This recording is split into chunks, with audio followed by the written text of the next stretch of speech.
I want to bring in Janet Kavandi. She is senior with Sierra Nevada Corporation, Executive Vice President in the Space Systems Group. And Janet, we were talking about Jeff Bezos there. And I think when people think about space right now, a lot of people think about Bezos and Musk, SpaceX versus Blue Origin. And I think some people think it's a winner take all situation. One of these theories of how we're going to be living in the future in space is going to win. Do you think that's true, or is there room for a lot of players here? Oh, well, thank you for having me. And I do believe there's a room for a lot of players here. Space is huge and infinite, of course. And so there's plenty of room for a lot of different players. You're right that Jeff Bezos and Elon Musk have taken a lot of the headline news lately. They're, famous for other reasons, and they get a lot of headline news. But there are a lot of other private companies out there that are working on space as well. So I believe that there's plenty of room for others to join. You were once an astronaut, right? I mean, you have a long and very celebrated history with NASA. I saw this 60 Minutes piece just yesterday where they talked about how Congress is funding the Space Launch System, which is really the Senate launch system, because why spend $6 billion or $8 billion for 6 years, but you can spend $11 billion in 10 years, delays. Your company has a reusable space transport system, and we don't hear a lot about it. So fill us in on the Dream Chaser. Okay, I'd be happy to. So the Dream Chaser is a space plane. It's the only commercially available space plane out there right now. You probably haven't heard about us too much because we haven't flown yet. We're due to fly in about a little over 18 to 24 months. So you can see some imagery there. We have done a drop test. And think of it as sort of a small version of a space shuttle. Those of you who are familiar with NASA's space shuttle, crew member could go on board. They would launch from a rocket and then do their space missions in orbit and then come back and land on a runway, usually at the Kennedy Space Center or sometimes at Edwards Air Force Base. And then once you land, the crew members just come down the walkway and down the stairs, and they're back on the tarmac, and that's it. So we don't use parachutes. We don't have the need to go and splash in the ocean or on a splash. There's no splashdown with a space plane. It just comes back and lands on a runway.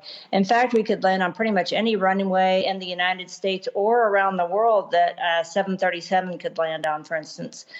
So very commercially accessible internationally as well as in the United States. And in fact, we do plan on carrying cargo and crew for many countries in the future, as well as establish another commercial platform in low Earth orbit where this vehicle could go and carry crew and cargo.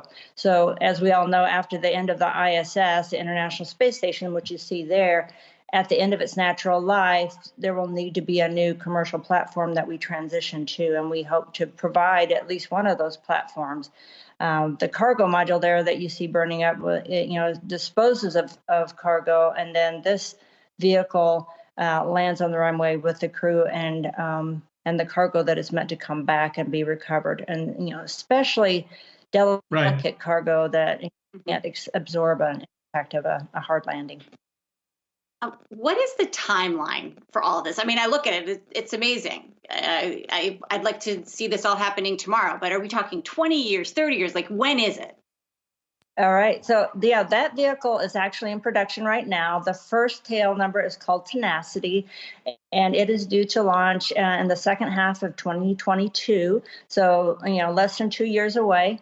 And then we will afterwards start working on this. Well, the second tail number is already in production, and then we will also start working on the Life Habitat, which is an inflatable habitat that some of you may have seen, similar to the one on the International Space Station today. So we'll start production and hopefully launch that first inflatable habitat in 2026. And then put at least 2 modules together with a node, and then transport the first hardware and the first workers to put that hardware into the space station, hopefully by 2027, 2028. and be completely checked out and functional by the time the International Space Station is ready to retire. There was a time in our lifetimes when space was a man's universe, but they even changed the Star Trek Open where no one has gone before. How would you help us understand what it looks like today for women in the space industry? Yeah, I think it's growing, the number of people that qualify now for space travel. So let's separate civil space from commercial space. For NASA's space program, to qualify to be an astronaut, there's a very stringent selection process and physical requirements and educational requirements. And I had the honor of being the chair of the selection board in the past. So I know what it takes to get in there. But over the years, having served on several boards, we see many, many more women joining the forces, the astronaut corps. And, it's not easy to attain their qualifications. So now we're seeing fighter pilots who are women who have qualified in their military careers to now fly a vehicle such as, the Dream Chaser or one of the other commercial vehicles.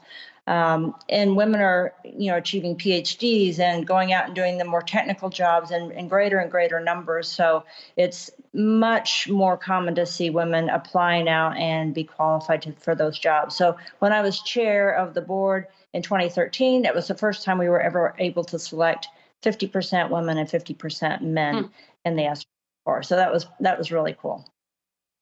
Janet Kavandi, so great to get a chance to talk with you, the Sierra Nevada Corporation. We will keep our eyes on all the work that you are doing. Thanks so much.